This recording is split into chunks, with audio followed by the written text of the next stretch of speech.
Alright, we've been doing this since August, which means, as far as I know, we're one of the first people to actually do this that early. There are a couple here and there, but generally most people start like later on. Like they go into the summertime, like after summer's over, going into the fall. And we started in August. We had a lot of really bold, out there predictions, some of which stuck with us, some of which have gone by the wayside. But now that we are literally 2 months away, and now, officially, we are a month away, and change, obviously weeks, from the Academy Awards ceremony itself, we're going to give our final Oscar predictions for this year. And we're going to do it a little bit differently than we've done before in the past. We're actually going to be splitting up the videos. So if you haven't noticed by the description and by the title of this video, this is only talking about the Big 8. That's what we've been doing since August. I said a while back we were going to be adding a couple categories here and there when we got to December. That being said, we've changed that, and we're actually going to attack every single one of the categories. And the categories that we're not talking about here, they're going to be covered in another video that I'll be putting up later tonight. So I present to you the final time we will be discussing the Big 8 categories for the Academy Awards. And I'm not alone. Of course, as you see, I'm also joined by AJ. And via the power of Skype, Ashley is joining us yet again. Probably means, I'm going to have to disconnect and reconnect and disconnect. Oh, it's always fun to try to fill like dead air and dead space whenever Skype decides it wants to drop you from the call. Yeah. Eventually we'll figure out another way to do this, but that's what we've got for now. So we are going to start with... Hold on. Gotta do a disclaimer before... Oh, fair enough. That's fine. You gotta keep something in mind. I don't know how the two of them are thinking, but I know how I'm thinking, and I don't know if this is the same.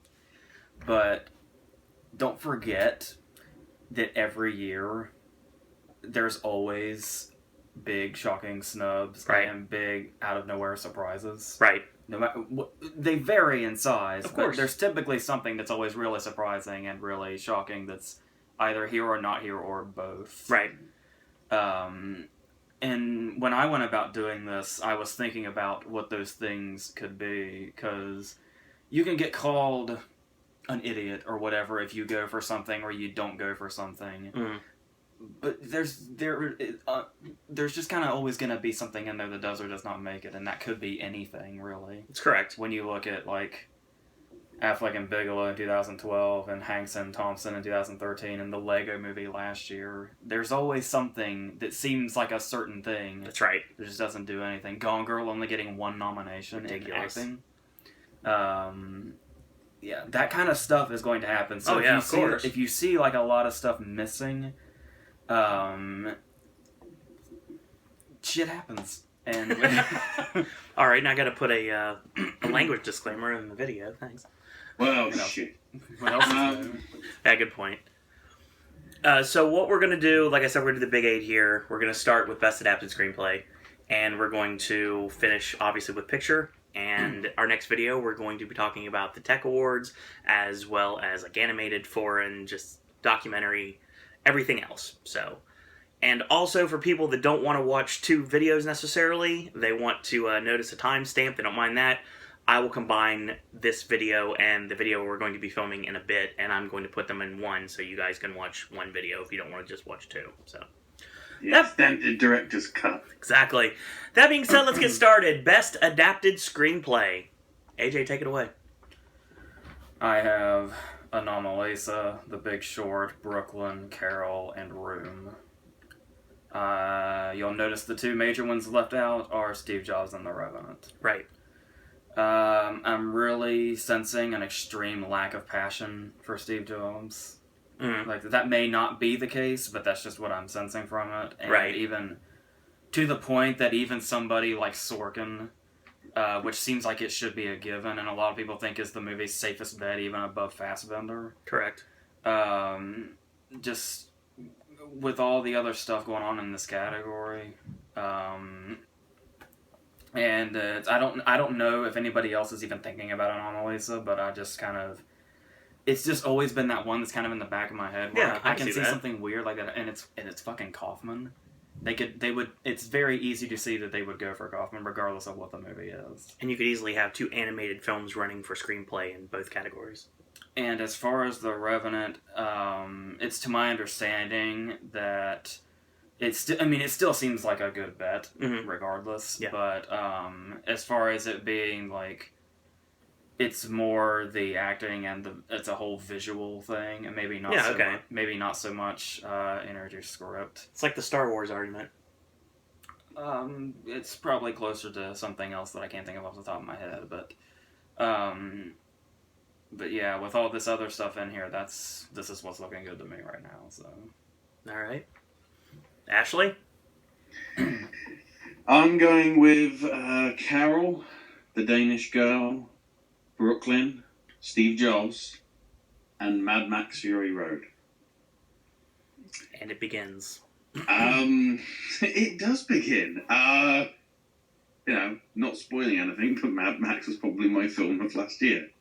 She's going to be totally not what AJ and Owen said as they shake their heads.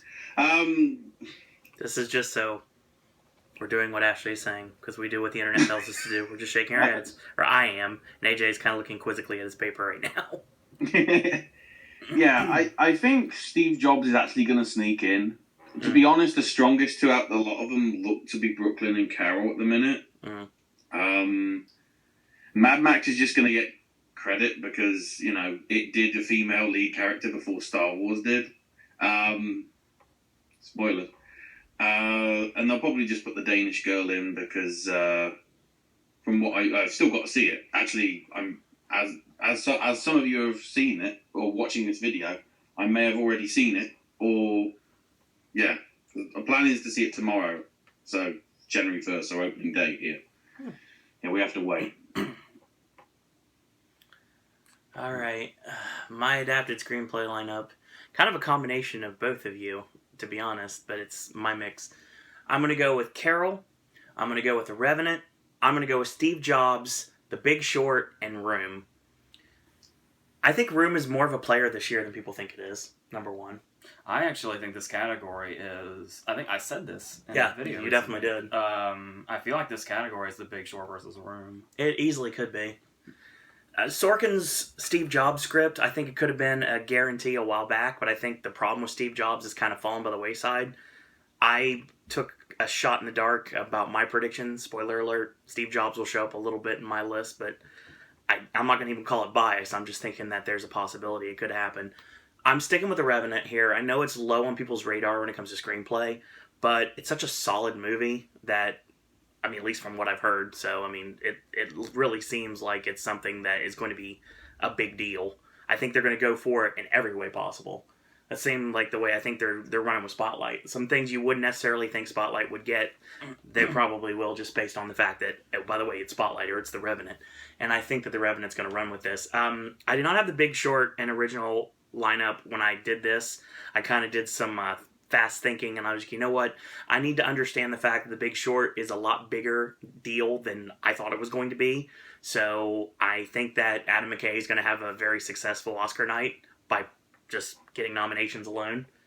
So he'll do really well for himself. Doesn't really say much about some of his other films, but he really scored with The Big Short, at least from what everybody's saying about it. And Carol... I wanted to put Hornby in here for Brooklyn, but I couldn't because I put Carol in instead. Like I said, I think it's those two against each other to determine which one gets in. I don't see both of them get in, but I don't know. Obviously, we don't know anything. It's just guesstimating at this point what's going to go in based upon some awards that have happened already, which may or may not mean anything in the long run. So, I'm not completely comfortable with it, but I'm a lot more comfortable than I was with it. This is a very packed lineup, and this is a lineup that a lot of people are going to miss here. A lot of things very deserving are going to miss here. So I'm still sticking with what I said before. If anything, they owe Hornby after last year. I can see that, but I guess we'll see. Speaking of a category that's all over the place, Best Original Screenplay. AJ? Yeah, alright. I have Bridge of Spies, Ex Machina, The Hateful Eight, Inside Out, and Spotlight. Yeah, I know. I gotta kind of throw an apology Ashley's way as well, because if you had told me, if some people did, if you brought up Ex Machina even being mentioned here in any of these, I would have just shrugged you away. Like Skype did with Ashley a second ago. It's a literal way of what I was just saying. But somehow it managed to score this. Now, I know I always say that the Critics Awards and the Globes and stuff like that don't matter because they're not Academy voters, right, and they're not connected in any way. But Ex Machina is a movie to where it came out in like March, mm-hmm. and it's like this.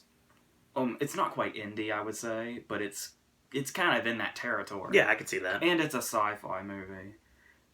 You would think it'd be nowhere near this, but with all this resurgence that it's had to where it's gaining attention and people remember that it exists, right, is really helpful because Vikander got at the Globes for it, and she has won like 8 or 9 Critics Awards for Ex Machina, not for the Danish Girl, which is really bizarre. Yeah, very much so. And that she's winning so many of those small awards and getting that Globe nomination. While that doesn't mean anything as far as Oscar voters, Ex Machina has made its presence known. It's back at this point in the game, and that's a big deal right now. So that puts a very interesting wrench in things. It really does, honestly. But yeah, I would have not even thought in a million years we'd be talking about it here. Yeah. Like I said, whenever Ashley would bring it up, I'd be like, well, that's just not going to happen, but I guess never mind. Ashley's power of Oscar lobbyists. Ashley's been quite a prognosticator this year for all the things that are now starting to come to fruition that you've been saying. We'll get to into. I mean, not to spoil for later, but wasn't I the only one at the start of July that was, or whenever we started this, saying Mad Max will be in there? Yeah, I put it in as a joke, and it's like, holy shit, it's happening. We just shrug our shoulders to you, sir. Best original screenplay, Ashley. I have Hateful Eight, Bridge of Spies, Ex Machina, Suffragette, and Inside Out. I was umming and ahhing over Sicario being in there, but it was between that and Inside Out was going to get in, because I think that might be the closest it actually gets to a win in a category that isn't animated, to be honest. Hateful Eight, it should be in there. We've had the script for the last 2 years. We already knew how good it was before it was even filmed. Right. So, Bridge of Spies was actually a pretty nice, tight script. And Suffragette, it's weird. A few months ago, it was like that was a good chance, and I think it's now an outsider. You shouldn't have been campaigning for other movies, Meryl. You should have been campaigning for your own. I don't think that would have worked even at the Globes. All right, my best original screenplay lineup is Inside Out, Spotlight, The Hateful Eight, Bridge of Spies, and after a lot of racking my brain and going through the myriad of original screenplays that possibly could be here, I've settled on Straight Outta Compton. And really, it's not out of the realm of possibility at all. That SAG Ensemble nod puts it in a good place. That is exactly right. 99 Homes was an option here. A really good option here, honestly, with Michael Shannon getting a lot of praise for the movie. And that's all well and good. And I'm very happy Love and Mercy is even in a conversation right now for anything at this point. But an Ex Machina, the thing about it is, I could honestly see it getting in here, so I completely understand where both of you are coming from. But I have to go with Straight Outta Compton here. I think it's the wild card of this entire situation, and I think that it's going to be something that deserves to be in there, and I think it's something that will get in there. Inside Out, that's a no-brainer. The basically contending for the win right now, and the only person there's only a few things that really could take it out. Spotlight's a really good script, and McCarthy did a great job with it. I know that I pretty much guarantee that's going to be like your neck and neck battle going in. Tarantino's Hateful Eight script is phenomenal. Everything is really good and really solid in this category. It's going to be really hard to pick a real winner here. At least at this point, in the game. I think Spotlight's kind of running away with it. It is, but then again, it only takes one televised award show to change the game. You never know what's going to happen. I mean, there's a lot of Spotlight's getting a lot of Boyhood comparisons when you look at what's going on so far. Yeah, well, we saw what happened to Boyhood, so that's what they're getting at. Yeah, Bridge of Spies is great, and I said a long time ago Bridge of Spies is going to be a big contender, and it is, and it deserves to be. I mean, I think at this point you can almost like engrave a name on a Oscar right now for a Bridge of Spies cast member. So that may not say anything for the rest of the movie itself, but I had to convince you of that, by the way. I just want to throw that out there. When I first that's all it takes sometimes to convince me. When I first said he was in that kind of position right now, you were getting ahead of ourselves. But... Yeah, we're almost there. We got one more award before that happens. Yeah, I think this is a really solid lineup, and if that ends up being the 5, I got no problems with it at all. Best Supporting Actress. The actor categories I've noticed have changed a lot throughout the entire run that we've been doing predictions. But a couple things have been constant. Yeah, I feel like we're in a totally different year looking at what I have now. Yeah, same here. This is... Go ahead, AJ. Best Supporting Actress. Supporting Actress, I have Joan Allen for Room, Jennifer Jason Leigh for The Hateful Eight, Rooney Mara for Carol, Rachel McAdams for Spotlight, and Alicia Vikander for Ex Machina. Vikander seems like an odd choice given everything, but... No. Just hold on. Okay. I mentioned this to a few people the other day, and they all had the same connection. Okay. The Where's Winslet problem.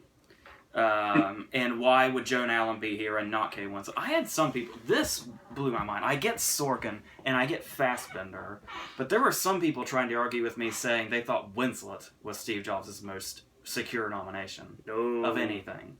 I don't even know where the hell that's coming from. No. And secondly, like every progressing video we've done, I've been less and less confident in Winslet despite having her in. Mm. You know this because I tell you this. This is true. There's video evidence of it for the past few months. So she's just never been... It's kind of like... She comes off like... She's more of the habitual choice on the ballot, where it's not so much that she has... To me, I mean, I know it doesn't matter what I think, but to me anyway, she really didn't stand out in that movie. Like, I can't really remember much of anything she did in it.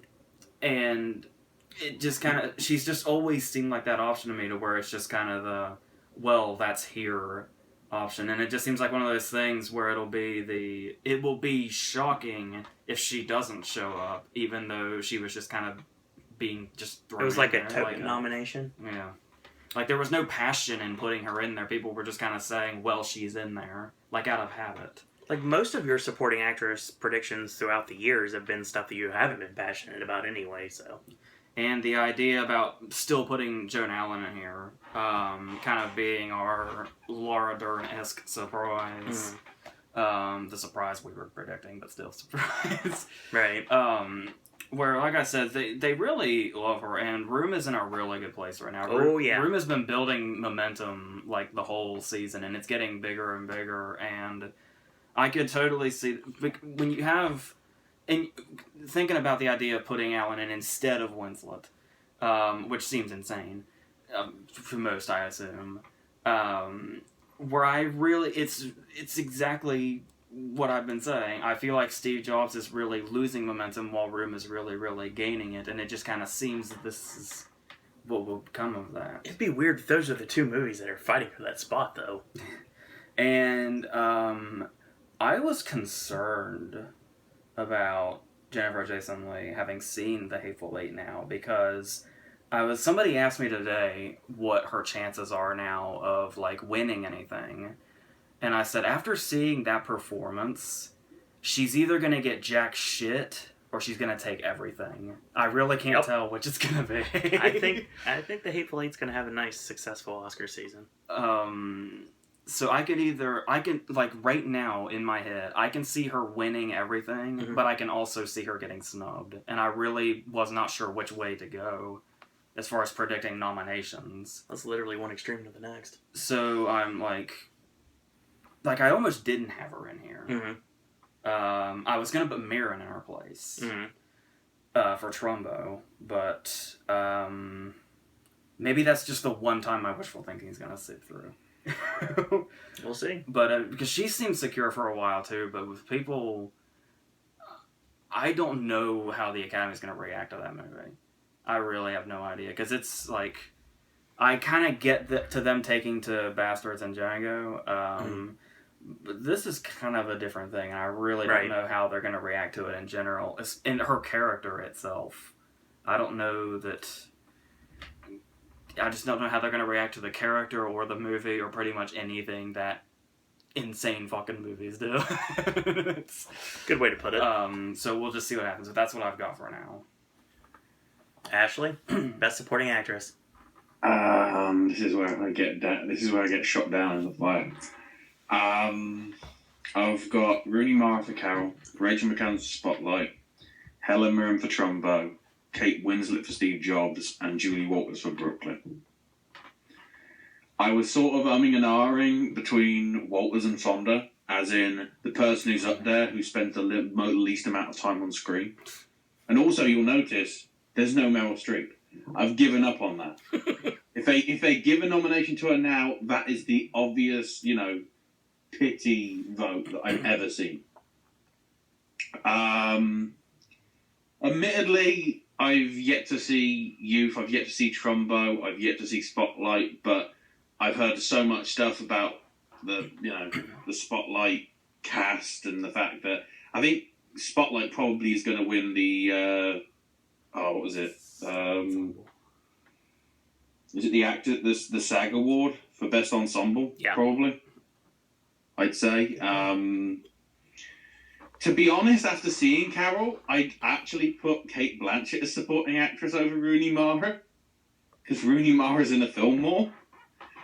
But because, because her character isn't in the title, that's why she'll get demoted. It'd be great to see if they were both Best Actress, but then you're splitting the vote. So that's why I'm putting Rooney in there.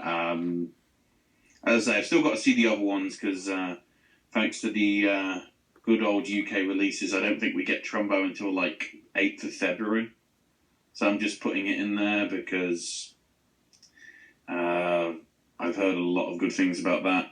Kate Winslet I'm going to stick with because I think that is a good enough performance. Although, if you're talking for Steve Jobs supporting actress, Catherine Waterston's also a good shout, but she probably won't get any recognition because, again, like Walters and Fonda, she's barely in the film. And I think this is the closest Helen Mirren is getting to get to an Oscar this year because I think with the field that you've got, I personally don't have her in my list for Woman in Gold. Mainly because I think that actually was in consideration for movie awards over here last year.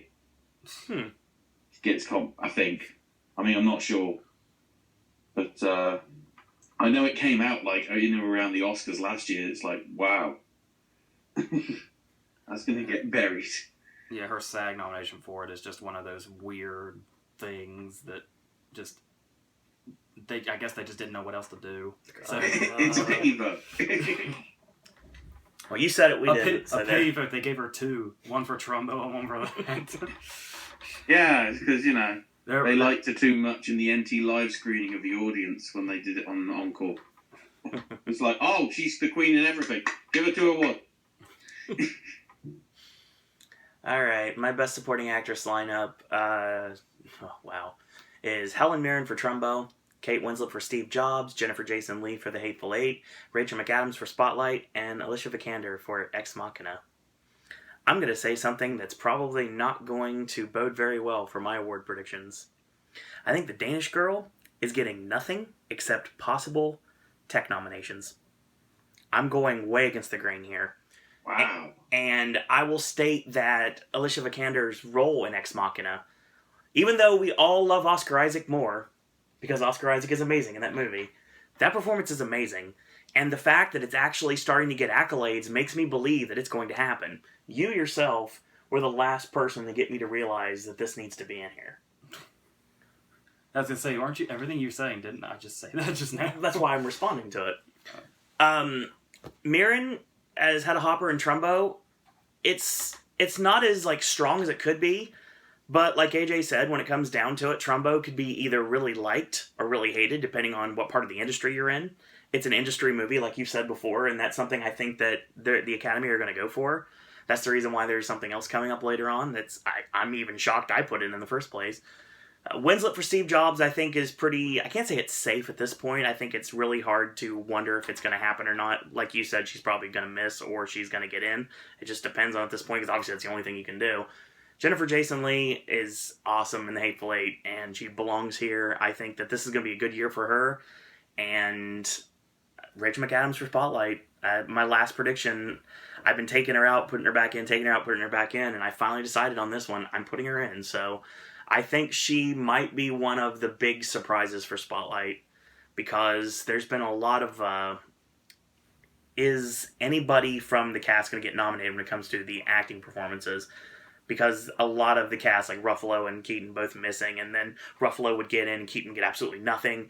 And it's just wondering if anybody from the cast is... I mean, don't forget, there is a critic award of another city that they gave it to Liev Schreiber. So... And Keaton took New York and leading. Oh my god, it's crazy. They must love it. Well, he is the Batman, after all. That is Gotham City. So it makes perfect sense. Yeah, this is a really awesome category this year. If these 5 get nominated, I love all these performances, so I have no problems if this happens. So I know I'm going out on a limb. This is me out on a limb, or this is me hanging myself, depending on how you look at things. But so, you never know what's going to happen. But let's get AJ's favorite category, which, my god, this thing has been up and down all year. Best Supporting Actor. Alright. I have Christian Bale for The Big Short, Paul Dano for Love and Mercy, Idris Elba for Beast of No Nation, Tom Hardy for The Revenant, and Mark Rylance for Bridge of Spies.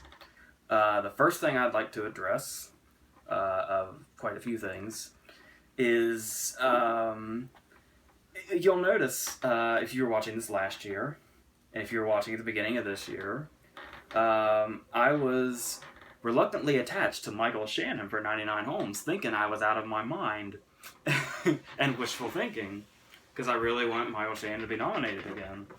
So I was predicting him last year when 99 Homes didn't have a specific date yet, and then when it was this year, the first couple videos we did, I said him, just kind of thinking I was wishful thinking. And then here come Globe and SAG, and lo and behold, there he is. Yeah, it's crazy. And I don't have him in here.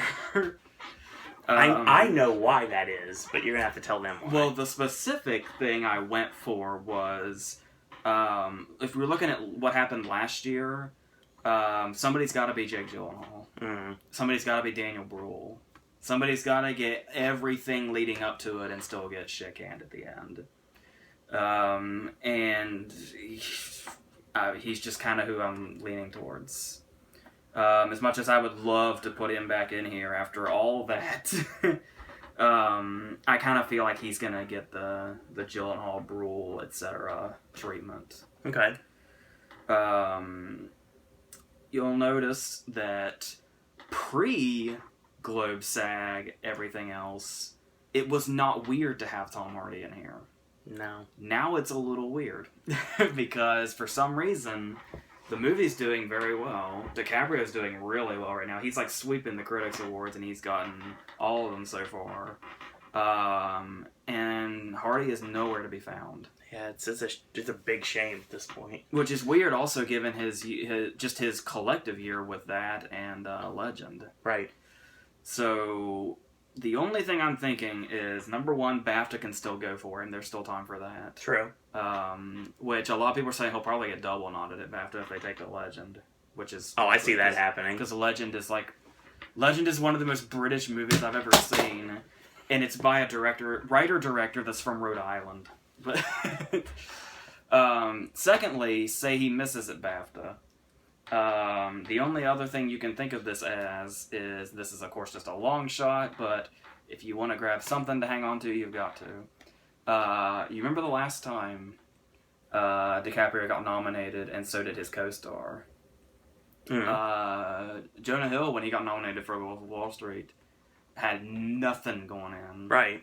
It was just the power of the movie and his performance, I suppose, and just the momentum of the movie at the time, and boom, there he was. And Daniel Bruhl's spot, but nevertheless, there he was. So, I still feel like there's something... Yeah, he's got a shaky reputation for being kind of a douchebag. But I think if the performance is strong enough, and everything surrounding the movie, and everybody in the movie backing him up, I've just got a feeling that he can do it. Okay. Yeah. Everything else is... Dano has really gotten a huge push lately. Makes me so happy to hear that. So I'm not like confident in him, but I'm just gonna go with... I'm not really... Despite his SAG nomination, I'm really not that comfortable completely with Bale. But it just kind of feels like The Big Short's another movie that's really surging at just the right time. All right. So... And it's something that people have seen recently, so right when they go vote, it's going to be fresh in their minds. I'm just going to take this time to gloat for a second. Go ahead, you deserve it. You'll notice how nonchalantly I said Idris Elba. Do you know why I said Idris Elba so nonchalantly? Because I've been saying him in every fucking video with the utmost confidence. Yeah. I want him to miss now And just to here- prove you wrong. And everybody was all like, Beast of No Nation's dead. Netflix, it's Netflix. They don't want to go for Netflix. Nobody's going to watch Beast of No Nation. Nobody's going to like Beast of No Nation. No, that's just going to disappear. Why does this character have a lisp? And then here comes, because that's the internet. Fair enough. And then once again, here come Globe and SAG, and there's Idris Elba's beautiful face. DJ Big Dress. Right in here. Bring it back. Beast of No Nation getting a SAG Ensemble nod with 3 people. That is how much they took to that movie. So, yeah. Don't act surprised when you see Idris Elba in here. When you watch the video where we're actually reacting to the nominations, which is coming out next month, watch AJ's face when Idris Elba does not get announced. And Shannon's in his place. That'd be fucked up. Ashley? Best Supporting Actor. And I've literally called an audible while AJ was doing stuff. Good.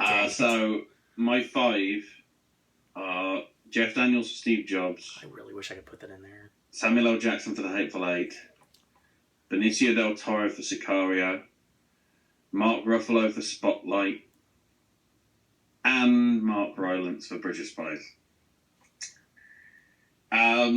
Basically, I think everybody else probably is going to lose. Mark Rylance is that good. Yeah. You know, Samuel L., I've heard a lot of good things, and it's weird that they're trying to put him in supporting actor rather than lead, but then that's the problem when you have, like, a major cast. Sort of the similar of the Spotlight. It's a case of somebody's got to be lead, but you can't really put them lead because there's so many people that would be like, I'm lead, no, I'm Spartacus. Sort of the same goes for Steve Jobs if it wasn't for the title character. So yeah, I dropped Tom Hardy out the last minute just because I think that's more of going to be a BAFTA nod, possibly because he's British. Because it says a lot that in at least 2 of the 4 categories in the acting stuff, the entire field could just be British people. Could be. There is one alarming aspect, though. Okay. I guess this doesn't necessarily mean anything. I don't really know for sure. I've never really looked up the... whatever. Gotcha. But when you look at the FYC ads, Mm-hmm. You'll notice something that's quite alarming. And that is, they have one that's like for, Danny Boyle and picture and for all categories and stuff like that. And then you have ones that are like for cinematography and score or whatever. Right. And then there's one for acting. And Steve Jobs' FYC ad for acting says, Best Actor Michael Fassbender, Best Supporting Actress Kate Winslet.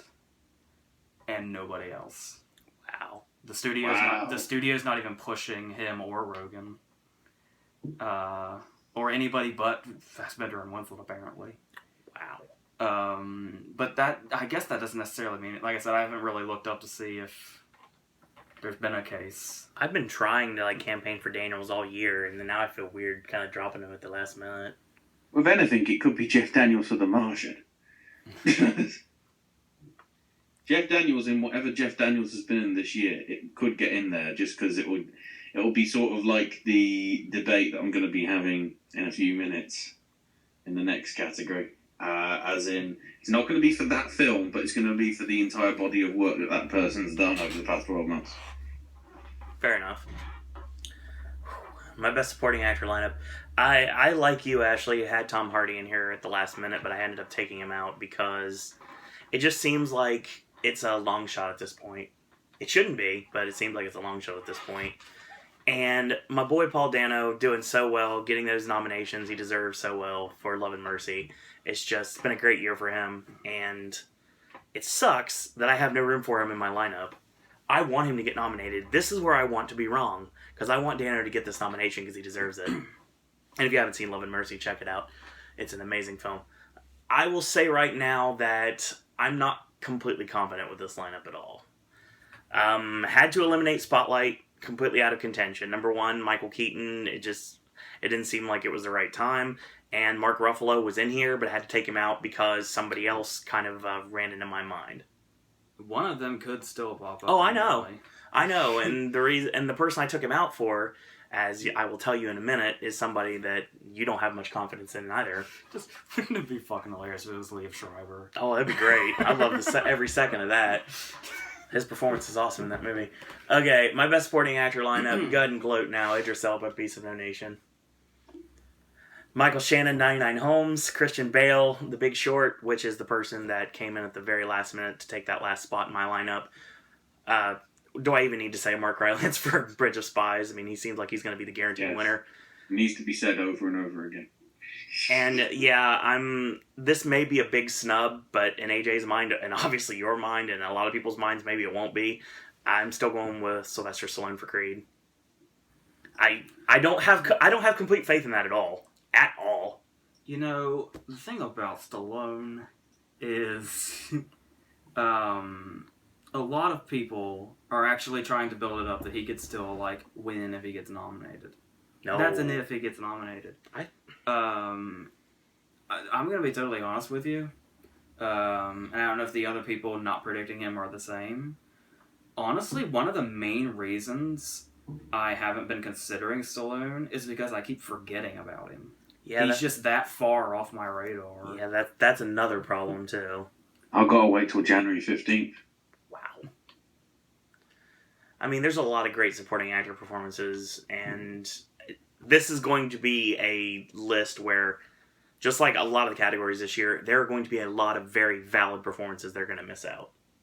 By the way, whoever the distributors are that are doing Hateful Eight, thanks for giving the UK only 170mm print and giving it to the cinema that charges £12 a ticket because it's in central London. Golf clap. Yeah, Ashley, you were kind of cutting out there a little bit, so hopefully they understood what right. Hey, were you trying to order Stan Mikita's donuts? No. Okay. To shorten it, Hateful Eight UK has 170mm print. And that's right. Yeah, he told me those. Just in central London, where tickets probably cost, £70 billion. Makes sense. Because it's in central London. Yeah, exactly. Nice. Oh, boy. Best actress. AJ? Alright. I have Cate Blanchett for Carol, Brie Larson for Room, Charlotte Raymond for 45 Years, Saoirse Ronan for Brooklyn, and Alicia Vikander for The Danish Girl. The Vikander double nod seems likely right now. Well, you think it sounds outlandish. It only happened last time in 2007 with Blanchett. Mm-hmm. And it's not like a necessarily completely uncommon thing. No. We just haven't had one since then, I think. In Rampling's case, it's kind of one of those, I needed a fifth spot, and for some reason she's always the one jumping out. She seems to be the one where it would have a lot more passion than the other people that are fighting for this spot. Right. Not to mention BAFTA. All she needs is a BAFTA nom, and that could really help. It's true. Much more than where she's at now, which is she doesn't have anything right now. No. But if she can just get that BAFTA on, but also in cases which I may bring up again in the next category, which I don't want to bring it up here because of that, but some people may not even need BAFTA if they don't have anything right now. Some people can just materialize into these categories. Oh yeah, absolutely. It happens almost every year, I think. I've been saying, it's been kind of mind-boggling to me that everybody seems to... There's this whole where are Vikander and Mara in regards to their category placement. Mm. Vikander with the Danish girl in this case. And everybody, like everything I've heard, is always talking about Mara when they talk about if somebody's going to move from the category they seem to be in right now. Right. But as you know from all the other videos, I've been almost completely stubborn about the idea of Vikander being in supporting for the Danish girl. Right. After having seen the movie, even more so. So, that's just kind of... And it's like, she's been campaigning, like, all year. Like, not, like, all season, like, all year she started. And it's been, like, a whole thing with her. Like, she's not even shy about it. She's not even hiding it. She'll tell you. She's, like, just throwing herself out there to voters. And she's kind of, like, the hot new thing now. Mm-hmm. So, I just kind of... Once I got the idea that she could be double knotted, I couldn't get it out of my head, so I just went with it. It makes sense. The last thing, obviously, to talk about is the absence of Lawrence. To which, this is another thing where once I got an idea in my head, I couldn't get rid of it.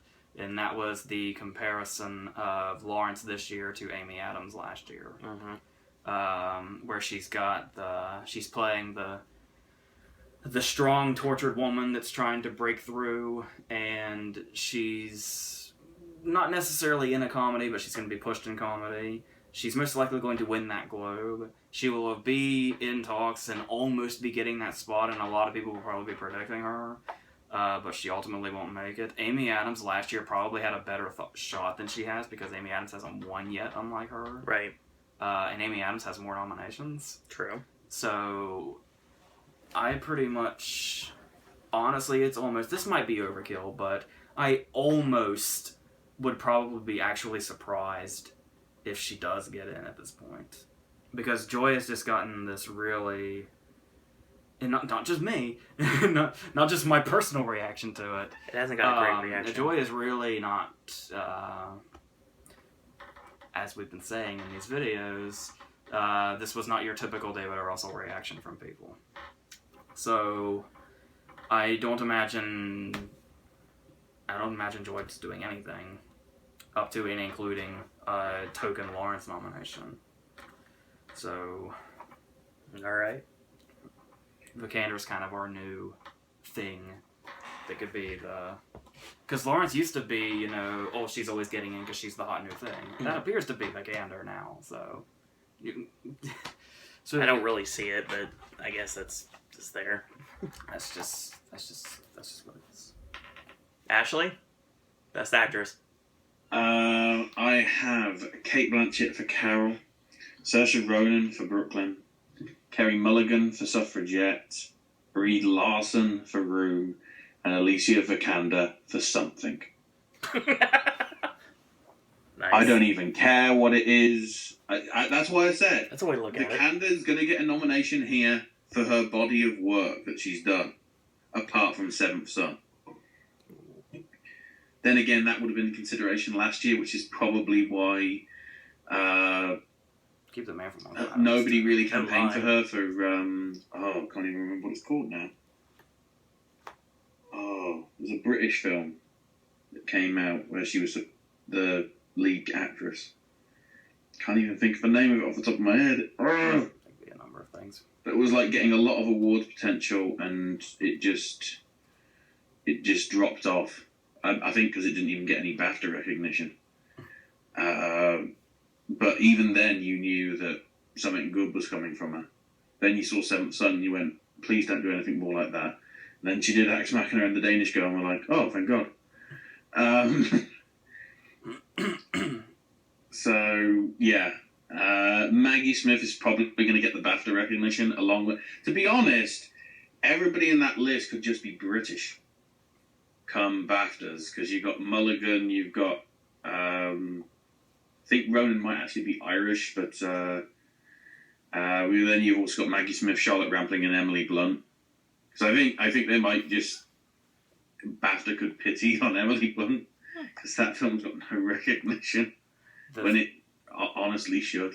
I think it's because of the release date; it might just get forgotten about in the US awards. But thank God that I mean, technically, the UK has to have long memories, because if Ex Machina gets any recognition, I think Ex Machina came out before the Oscars did last year.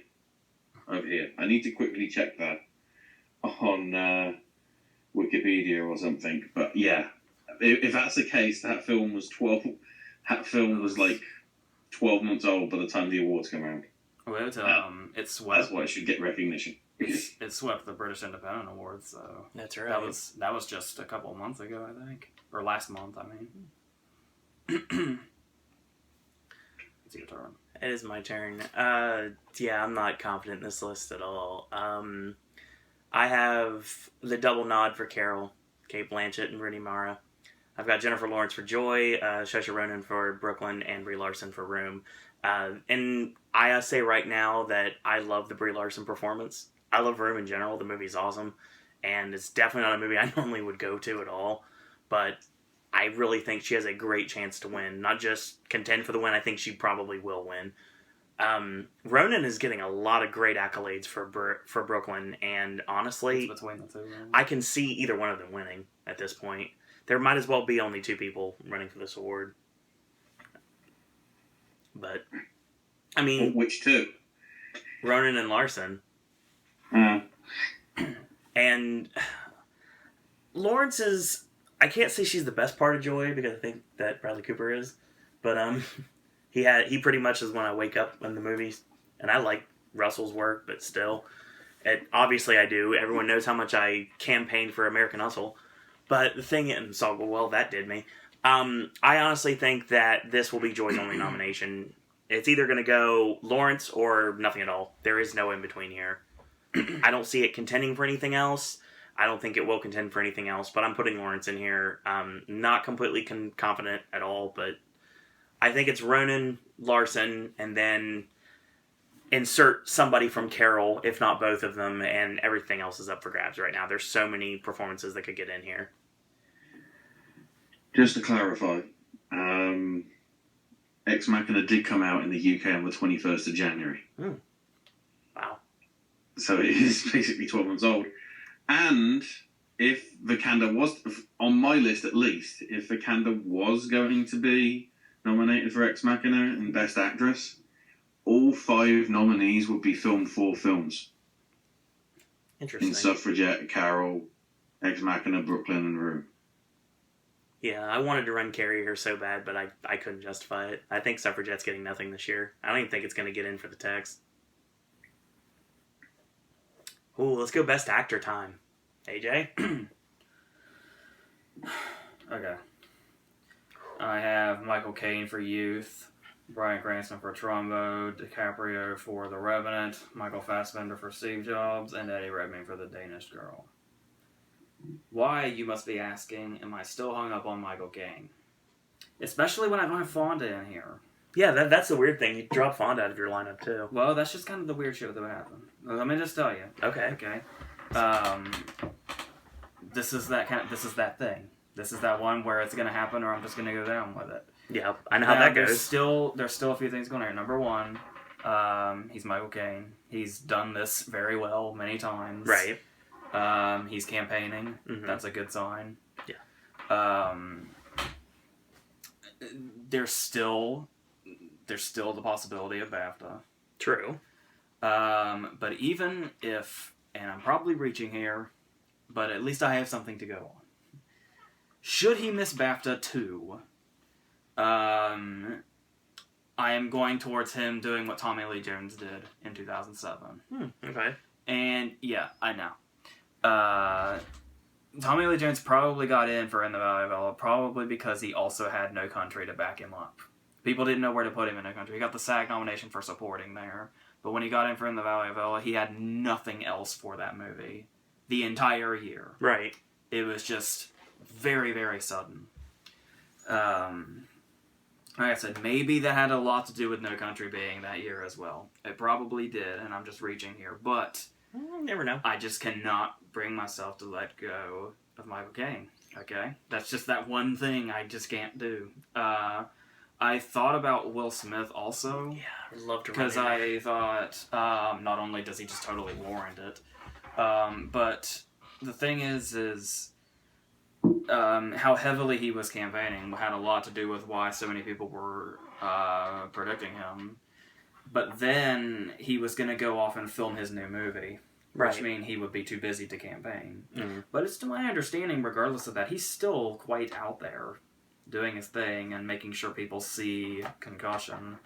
So it's really should not be surprising should he show up as well. On top of everything else, I imagine there's a lot of big names that are totally in the conversation that I just am not thinking of. Once again, with the gaining momentum of The Big Short, I hear Carell's name getting dropped more and more every day. Mm-hmm. But yeah, Redmayne seems kind of less and less. You don't want to get burned again. Well, I don't know, because I keep hearing both things, because it kind of feels like the Danish Girl's falling off except for Vikander, but at the same time I also keep hearing people say, Redmayne's totally in there, and there's really no question about it. He's not going to win or anything, but he's in there, like at least the top three with DiCaprio and Fassbender. So I don't know. I feel, yeah, that's just what I'm going with there. I'm falling off the camera now. Yeah, it's always fun to do that. Ashley? My 5 are Fassbender for Steve Jobs, Leonardo DiCaprio for The Revenant, Eddie Redmayne for Danish Girl, Bryan Cranston for Trumbo, and Michael Caine for Youth. Hashtag AJ, you're not going down alone. Nice. Just because before I got to see the special screening of Room, they had a trailer for Youth, and I've been sold just by the trailer. Oh, by the way, that's a Film 4 film as well. What is it with Film 4 and trying to, take every single Oscar? It's just the trailer alone has me excited. I think January 22nd over here. So it sort of will just be in time to probably get enough hype in terms of the marketing when the BAFTA nominations come out, because I think you'll get in there, easy. Fassbender, I think, is just the writing in terms of on the nominations. Whether he'll win, I don't know. DiCaprio for The Revenant, although I've just realised Best Supporting Actor should go to The Bear for The Revenant. That's a better vote than Tom Hardy. Cranston for Trumbo, because I've stuck on the Cranston Trumbo train. Everybody at first was like, Trumbo, what's it all about? And I was sticking with it because it's Cranston, and it's like you're probably not going to give him one next year because it'll be. Isn't it TV movie, the HBO one that's supposed to be coming out Memorial Day in May? The one where he's like LBJ or something. Is it Memorial Day? I don't even know what the holidays are. The one in May. 2 years ago, they showed Behind the Candelabra on it. I can't remember. Basically, it's HBO going, look, we're doing TV movies, and then we'll release them internationally, and then they'll get recognition for being movies other than in America. That sort of deal. Redmayne is there. I dropped Depp out because clearly that's falling off. Concussion, I don't even know if we're going to even see that. I'm not sure whether that's got a UK release confirmed just yet. Probably has. But I'd expect Cranston will probably drop out for Tom Hardy in terms of the BAFTA stuff, because they'll give something to him for playing both the Craze and Legend. And then Amazon will go, take that and Netflix. Oh wait, actually thinking about it, Netflix and Amazon could win awards each, depending how the nominations go. At least in BAFTA terms, because I don't think Hardy's got a chance for Best Actor in terms of Oscar stuff. Best Actor was really hard for me to come up with. I've pretty much been settled on the same train for a while. In October, I actually jumped on a bandwagon. Not really a bandwagon, because it really wasn't a bandwagon back then. And I've stayed on it, and I'm going to stick with it. And in September, and since September, I've been saying the same thing, and I didn't drop it either. There's one big surprise here, at least for me. I told you before, shock surprise, since I mentioned it a little bit ago, there is no Eddie Redmayne here. I took him out at the very last minute because I put someone else in that I think is very deserving of this nomination. My Best Actor lineup is Matt Damon for The Martian, Johnny Depp for Black Mass, Leonardo DiCaprio for The Revenant, Bryan Cranston for Trumbo, and Michael Fassbender for Steve Jobs. I'd love to run Will Smith here. Would love to run Will Smith here, and I'd love it if he got in, because he deserves it. But there's way too many things that could possibly happen this time. Damon is the X factor here. I'm not completely confident, but it's still being said, and I'm going to stick with it because I've had it for a while, so it's something it's unlike Lily Tomlin, which didn't go down on the ship there. I think that Damon could possibly get in here. I'm not for sure here. I'm sticking with Johnny Depp. He deserves this nomination, and I think he should get it, and I think he will. Bryan Cranston's a big surprise for me, but his role in Trumbo is just excellent, absolutely excellent. I really think that the Academy will go for it because it is an Academy movie, and I think Cranston is going to reap the benefits of this. It's Fassbender and DiCaprio. It's always been Fassbender and DiCaprio from day one when we were talking about Best Actor, and Fassbender's kind of fallen off a little bit, or a lot in this case, and DiCaprio's running away with everything. I tell you right now, if DiCaprio loses this Oscar, which I think it's his Oscar to lose because he's winning everything, but we just have to get one televised award show that completely change everything. Like, you could win all the awards you want before we get to televised award shows, but then the train could just derail right then and there. I don't want that to happen, but, I mean, I know how the Academy has treated DiCaprio in the past, so anything's possible at this point. But everybody seems to be jumping on the fact this is his legitimate chance at the Oscar. And if not, doesn't he have like a serial killer movie he's doing with Scorsese down the line? Exactly. So that may probably, if this doesn't work, that's going to be his last chance. So, and like, I know he's never in contention for any awards, but I always want to bring a mention that we're talking about Trumbo, John Goodman. I really hope one year he actually finally gets nominated for something. He's deserved nominations in the past. He's had some great performances that have gone overlooked by everyone. He's really hilarious in Trumbo, and I really would like to see him get something. But I think this is a pretty solid 5. I don't have Redmayne on here. I know, whatever. Will Smith, like I said, I'd really like to see him get in, but I think it's way too packed. It could take Damon's spot, which is easily a chance. You guys are going down with Michael Caine. I can see that. I understand why you would put him in there, but I'm sticking with this 5 right now. Let me also point out what I meant to mention was the one kind of gamble that I took on this was, obviously, you'll notice throughout most of this and soon, but also in the other video when we go through all the texts. Mm-hmm. I just went all out, and my full-on prediction is that Fassbender is the sole nomination for Steve Jobs. Yeah. Entirely. I guess we'll see how that plays out. I really hope you're wrong about that, but I understand where you're coming from.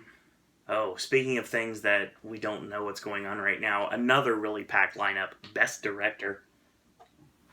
I was going to save this for a picture, but I've now remembered that it's going to come up here, so I'm just going to go ahead and talk about it. Go ahead. I've been dreading having this conversation with you, Internet. Because of just the way obviously this isn't directed to everybody, because I know not everybody is a psycho, but sometimes there are movies that come out that get a certain amount of attention and love and passion, which is great. No matter what people tell you, or no matter what type of movie it is, having love and passion for a movie, that's your thing, and that's great, whatever that movie may be for you. And then award season will come around, and things start to come up. And these very passionate people start to get ideas in their heads that have been placed there. And I'm not saying these ideas are going to be wrong, because we don't know anything until voting takes place. Voting is on now and ends within, obviously, the nominations are in a couple of weeks. Not long at all. But in the meantime, all we have to go on, voting-wise, is SAG. Correct. All these Critics Awards you see, you can make a big deal out of every single Critic Award that you want. Right. And it still doesn't really mean anything. It can give smaller movies like Ex Machina, it can put them back on the radar of people, but if something is winning a lot of things, that really doesn't guarantee it for everything. Correct. Once again, let's look back at Ben Affleck and Catherine Bigelow in 2012. That's kind of the go-to lately. That's a really good example, too. So, the reason I say all this is because I don't want you to beat the holy shit out of the dislike button when I say this, and leave your very, very aggressive comments about how stupid I am for not paying attention to all the Critics Awards and all the things that...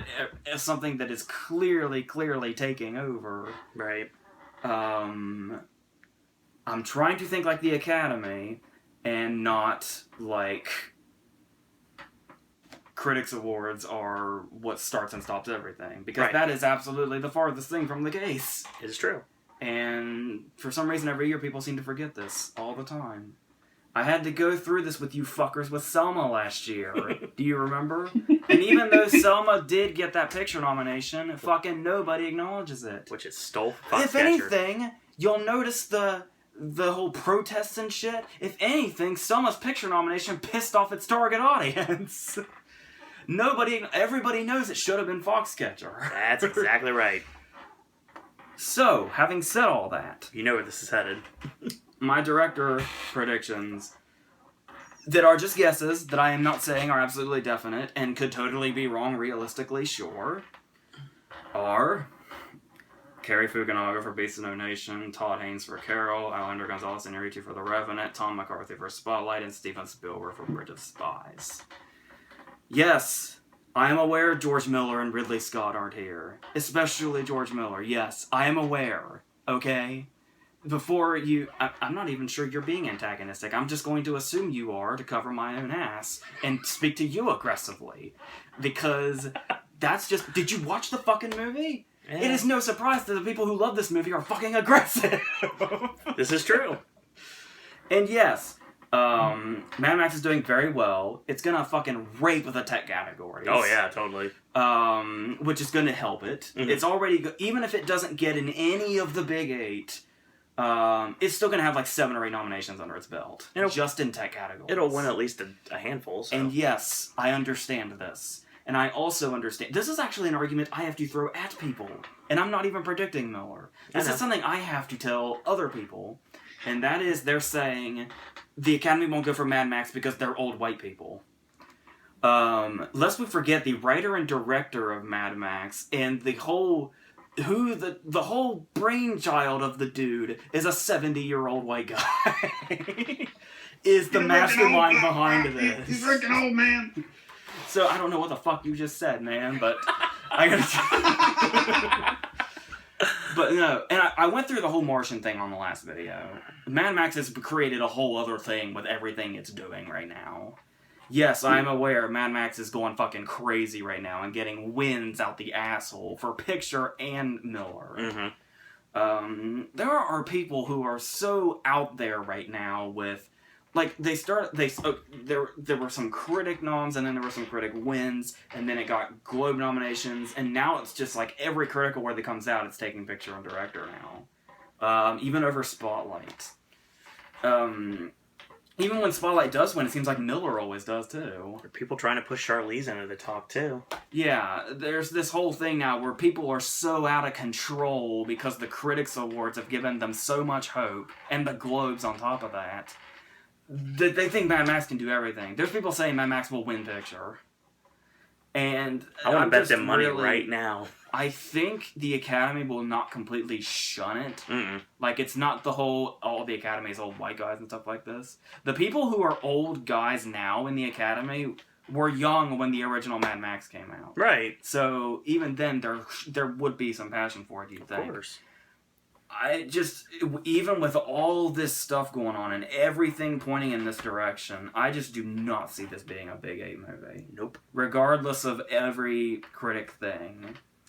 And like I said, you go back to 2012, if you were to tell people that Ben Affleck would not get in for Argo and Bigelow would not get in for Zero Dark 30, you would have been laughed out of the room. Yep, I remember that. And neither one of them made it. And not only did... And that's... Yeah, you even go back and you say, not only will Affleck make it, but Argo will still somehow win picture. Yes, I did. You would have been laughed out of the room. Right. Crazy shit like something taking over the Critics' Awards and then missing entirely has happened. It's true. And I just really... I'm having a very hard time picturing the Academy seeing this as a Big 8 movie. The tech categories, it absolutely will just crush. It will win at least a few of them. But I just do not see it being a Big 8 movie. No. And as you can see, the only two left we have to do are director and picture. So yes, maybe the Critics' Awards are right, and everybody jumping on that train are right, and they will go for it. But winning a bunch of Critics' Awards is not a point of no return. No. So, I just want you to keep that in mind before you go fucking crazy, okay? Because I'm the one that has to read the comments, because he doesn't read anything, so... That's all I'm saying about Mad Max's taking over of this season. Mm-hmm. Like I said, I'm totally prepared to be wrong. Like I mean, it Same wouldn't here. totally. I mean, I'd be a little surprised, but I wouldn't be that surprised if it does get in picture and director. But, it's certainly not something I'm feeling right now. Right. So we'll just have to see. And like I said, if you want to raise Cain about The Martian, just go back to that whole thing from the last video. I'm still standing by that a month later. So. Yeah, we'll see what happens with that. And a cast like The Martian missing in SAG Ensemble. That's a big deal. Yeah. Same thing for Steve Jobs, really, by the way. That makes no sense why that happened. That's So, what happens when you say it's a best musical or comedy. I guess I should point out, now that I've gone through all that, yeah, Spielberg being here, a lot of people think Bridge of Spies is, like, dead, except for Rylance. No. And Screenplay, I guess. But that just kind of seems like something the Academy will gravitate to, regardless of how it's done so far.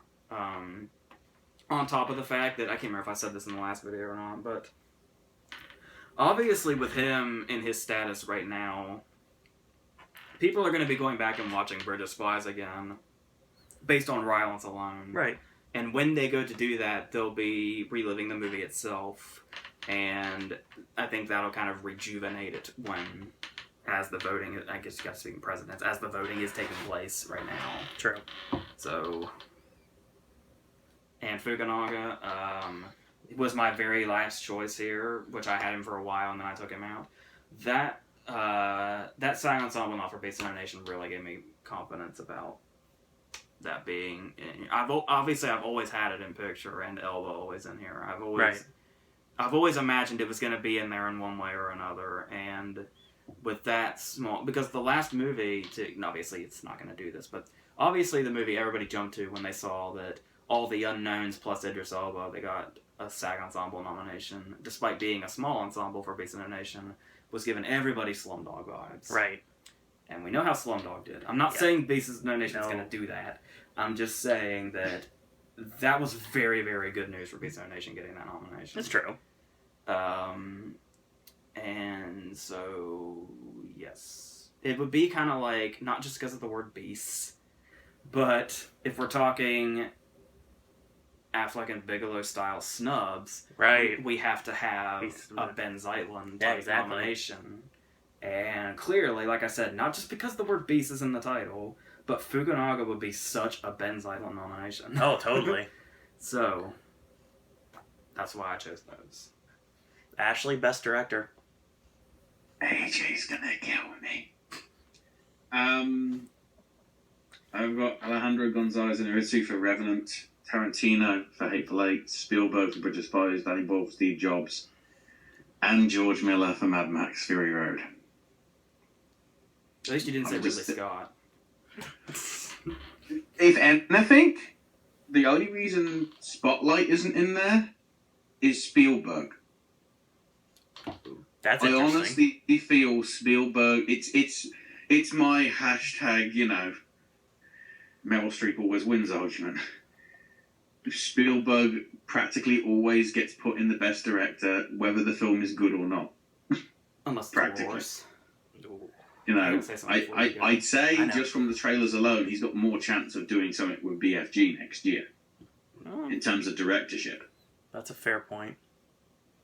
You know who's playing Yeah. BFG, right? Mm-mm. Mark Rylance. Oh, Jesus. I honestly think there's going to be lobbying for George Miller because then he might make the Batman Justice League films. I think this is going to be the political wrangling situation where it's like if he gets a nomination, then that's going to be the oh well, he got Oscar nominated. We've got to have him direct Justice League now, and then disavow the project, and then it becomes like Fantastic Four. Because that's what I think. I have very good feelings on the DCCCCCCU. Check the Elite Force podcast over the last 6 to 8 months, where I've literally gone on rants, which you've probably heard my rants on the podcast. They are nothing compared to my rants on the DCCCCCCU. I can't believe that. Oh, trust me. I've been livid son about what Warner Brothers are doing to that shit. Will's the same way. But yeah, Tarantino's gonna get in because partially it's Tarantino, but partially because I've heard a lot of things, which you always expect for a Tarantino film. You can hear a lot of good things. I've got to wait till January the 8th in order to actually That see was it. almost us. We had that issue too, but they pushed it up a week. Well, the fact is, over here, I think we're getting Joy and Danish Girl January 1st. January 8th is Hateful Eight. January 15th is Revenant. January 22nd is Youth, I think. Along with Room and, I think, Spotlight and, Big Short and, a shit ton. AJ's movie reviews would be amazing, even more so if we lived in the UK. So much diversity in the videos. I gotta, Oh yeah, because then you'd be able to review Animal Kingdom. Let's Go 8. Oh, that should be in Best Original Screenplay, because if that happened, the stage would be full. Because there's 14 screenwriters for that. They'd be just they'd all be able to get say one word each before the music would play, and then they have to go. But either way, that's my fight for the directors. I got a couple of things to add about Miller before we move on. Number one, before you people celebrate too early, I'd just like to point out, and feel free, yes, you will see, we're doing that fucking reaction thing again this year, so if Miller gets in, you'll get to see me just right in that moment say, oh, well, I guess you all are giving me the finger now, and I accept that. But I'm just going to tell you, also, try not to get too overly excited if he gets in DGA, too. Right. Because that is also not necessary. I mean, that's where you want to be, but that's also not necessarily the finish line. True. Only if you win DGA is it the finish line. And secondly, I think I said this way back on one of the earlier videos. It might have been the first one or something. I almost... before I decided on Fukunaga, what I was going to do, and this is pretty much the only way I can see it, at least as of now, and that is, should Miller get nominated for Best Director, it would be a low nomination. Meaning... for the Big 8, you mean? Yeah. Okay. Meaning he gets in Director without it getting in Picture, being the second Miller in a row to do that. And that is almost what I went for, but yeah, I can't see the movie getting in without him. No. I can see him getting in without the movie, but right now I'm not going for either. Right. Right now, this is my last chance. And and I'm just not going for either. So, and I'm not either. My best director lineup has changed a bit too. Wow, this is crazy for me to say this. My best director lineup is Steven Spielberg for Bridge of Spies, Tom McCarthy for Spotlight, Alejandro Gonzalez Inarritu for The Revenant, Ridley Scott for The Martian, and Quentin Tarantino for The Hateful Eight. Where's Todd Haynes, you ask? Well, you know what? I think Carol is going to be powerful, and I'm saying that at this moment, I think Haynes is going to miss. I think he's going to miss for one of the veterans in this category. This could be where The Hateful Eight starts to become a major contender, when Tarantino gets that spot instead of Haynes. Or they'll shock me and put both in there in the same point. Anything's possible at this point. I got an idea. Get fucking rid of Ridley Scott. You know, I still think it could happen. I mean, I'm not completely confident with it. I mean, McCarthy and Inarritu and Spielberg, I'm confident with. Tarantino, I think could happen because you said it's not the finish line, but I think Tarantino gets in DGA. This is why I fucking hate award season. People probably think I hate The Martian. Yeah, I know. I can assure you he doesn't hate The Martian. There's a review that exists, and there is a best of the year video coming up that is going to exist that you're going to understand. Scott getting in here, I think it could happen. I really do. I think The Martian is a big contender still. Maybe not as much as it used to be, but I still think it's got a shot. I think Spielberg, I wasn't confident with him before, but now I think I'm completely confident The Bridge of Spies is going to do quite well for itself. Despite what people are thinking of them. Yeah, I'm not believing anything they're saying. And like I said, with Tarantino, I think The Hateful Eight is doing a lot better than people think it is. And I know AJ's reason why not go for it, because usually he's a death knell for movies that he really likes. And if he doesn't go for them, sometimes that means it's actually going to do better. Not only that, but I just, like I was talking about with Lee, I just don't see them going for it that much. I don't know. We don't know what they're going to go for yet because it's not out there yet. We won't know anything. Like I said, televised award show starting in a couple weeks. So, yeah, televised award show starting in a couple weeks. We'll have all the guilds in a couple of weeks. Everything will be like all out on the table. So we'll see what happens. It's been a long time coming since August, but now we're finally going to get into it. Best Picture. Which, as we've had to say every time, we just kind of go with 9. Yeah. And see what goes. Any combination of 9 here. Now, if there's 10, I guess since we're just out of luck. Because since they've done it this way, the only time they didn't end up with 9 was last year. Right. But they only won with 8, so... I have Beast of No Nation, The Big Short, Bridge of Spies, Brooklyn Carol, The Revenant, Room, Spotlight, and Star Wars. Now you're probably really throwing all the way shit fit because I have Star Wars in here and not Mad Max or The Martian. And well, Mad Max and The Martian aside, because I've already made those points. Star Wars is kind of like my Michael Caine picture. I never strayed away from it. But the thing about Star Wars, and I know a lot of people are against the idea that it's going to get in passionately, weirdly. That's very strange. It's in a really good place right now. Oh, yeah. Without question. It's been... this is when voting started. Mm-hmm. Go back just to like right here, and that's where Star Wars' release date was. Right. Star Wars comes out, and then everybody goes crazy. Mm-hmm. Everybody falls in love with it. Yes, if you want to go there, a nostalgia factor is a lot to do with it in probably many cases. It just kind of helps that not only is the nostalgia factor there, but the movie can back that up, too. It's not going to necessarily be a movie that really, really wears off after the nostalgia does. And then, now that we have all these really passionate people, and these are people that were passionate when the originals came out in the 70s and 80s. Right. So many people have nostalgia towards Star Wars and passion towards Star Wars. And just as this passion is reaching its peak and the movie's like going over $1 billion, voting has just begun. It's going to help The Revenant and The Hateful Eight and The Big Short, too. Because they all have came out in this time frame. So it's just right here, exactly where it needs to be. Totally. The passion is right there in the right spot. To where even if they regret it later, this is a time where they feel like that's what they want to do. Mm-hmm. Because the passion is right here at its peak, and voting has just started. So, And it's not a big deal, I know you keep saying this, but they reopened the Critics' Choice Awards nomination just so they can try to get Star Wars in there. And people actually resigned from the Critics' Choice over that because the Critics' Choice does not care anymore if you know. They are just trying to predict the Oscars. Oh, yeah, totally. Like, they just come out and say that now, and that's why those people resigned. So, what you will. It happens. Yeah. I almost feel kind of ashamed we have to do a video on them. But we have to, though. It's just how it works. Whatever. Just have to, just like Juicy said in Rookie of the Year. Yeah. Anyway. Ashley, Best Picture.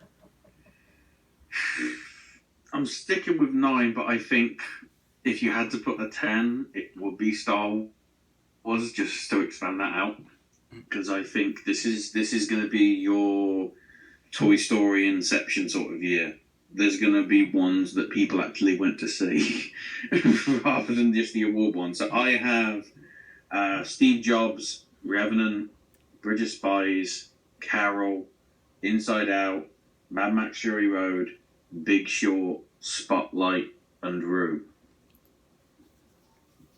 Room didn't even go up on my radar until 2 things. 1, I saw it, and 2, I realised it was directed by Lenny Abramson, who did one of my favourite films of last year, in Frank. Speaking of Frank, I want to throw this out there, by the way. Should I be right? Donald Gleason is going to be in 3 Best Picture nominees. Because he's in Star Wars, The Revenant, and Brooklyn. That's true. The last person to do that, the last person I think to do that was John C. Reilly in 2002. And that was only with 5 nominees. That's crazy. Yeah, John C. Reilly fucking hooned that year. Indeed. Hang on, did Dylan Broken get any recognition last year? Cinematography. That's about it, yeah. If only Ex Machina got in there, then it'd be 4. Be like, yeah, he's in everything, but he's not getting any actor nominations. So basically, he's the vanilla man. Steve Jobs and Revenant and Bridge of Spies probably tie into the fact that it's the 3 directors. Carol was a really exceptional piece of work, and I hope it gets in there. Spotlight and Big Short. Oh, by the way, Owen, the mystery film looks more and more like to be Big Short, but we'll explain that after the video. Right on. Spotlight, just because this is the closest thing you can get to like a SAG Ensemble Award.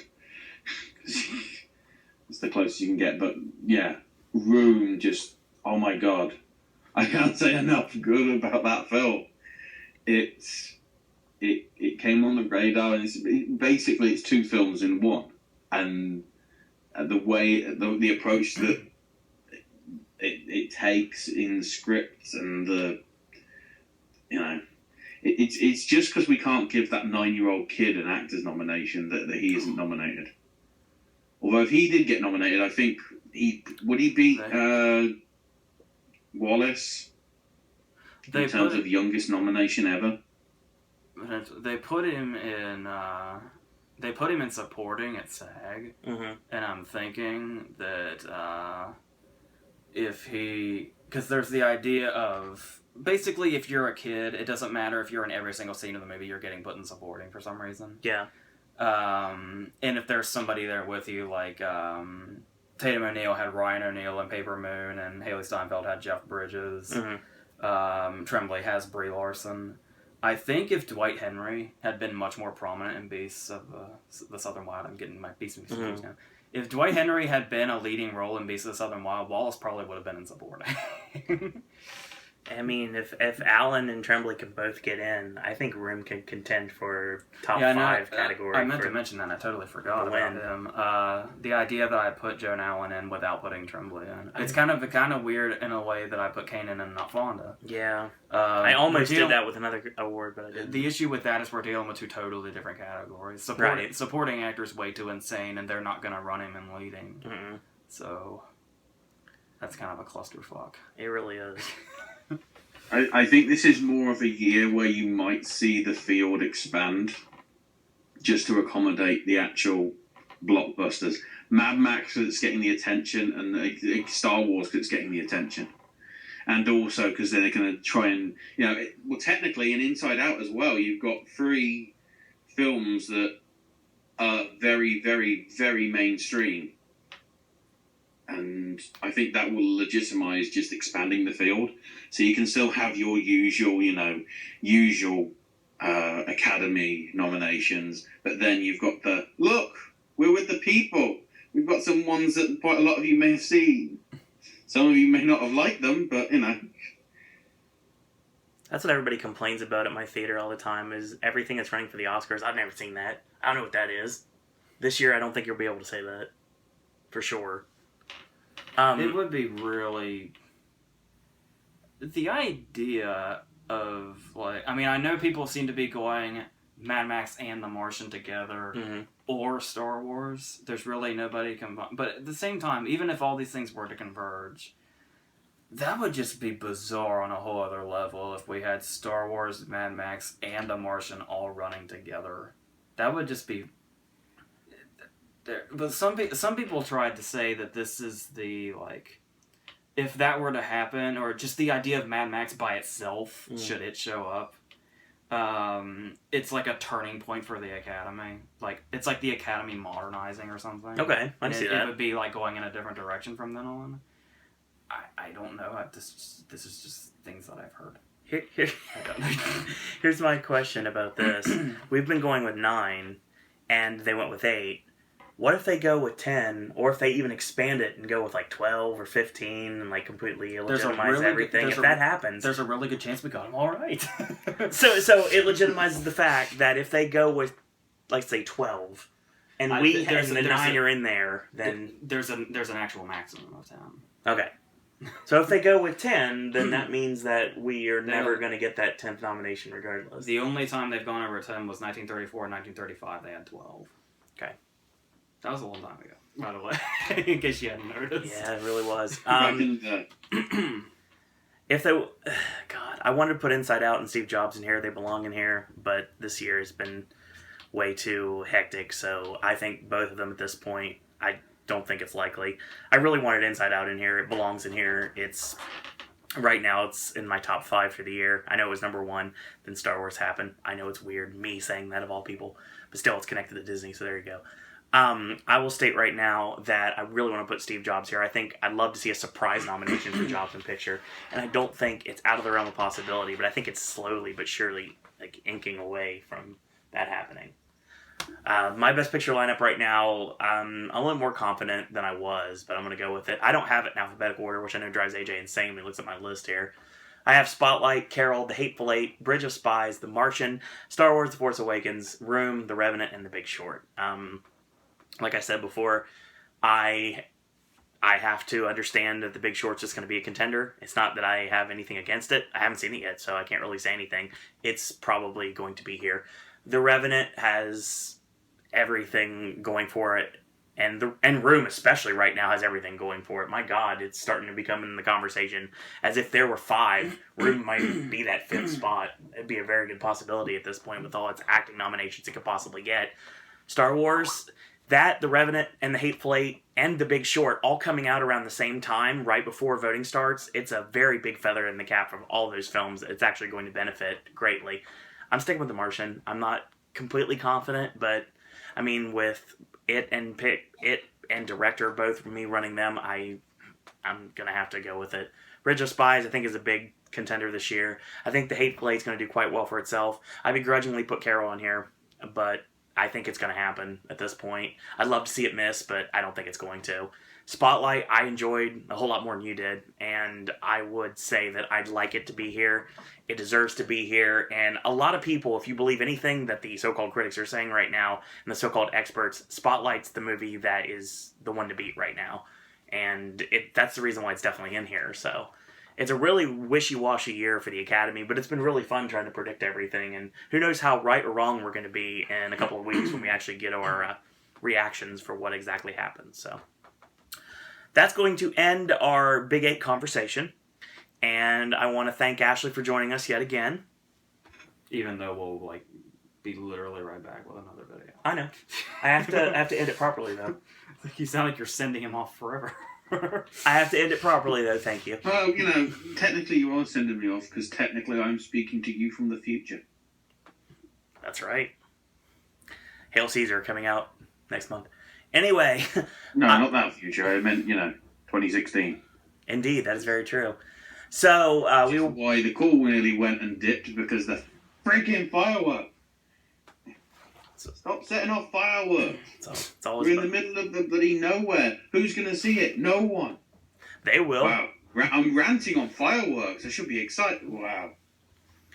So, that being said, thank you, Ashley, for joining us, and you can continue to watch along where we're going to be talking about the Tech Awards and the rest of the Academy Awards categories. All of them are going to be talked about within the next video, so stick along for that one, and I will put them all together in one big, ginormous video sometime in the near future, sometime this coming week, so look forward to that, and we will see you guys and girls out there on the next video, and until 5 minutes from now, that's all we got to say about that.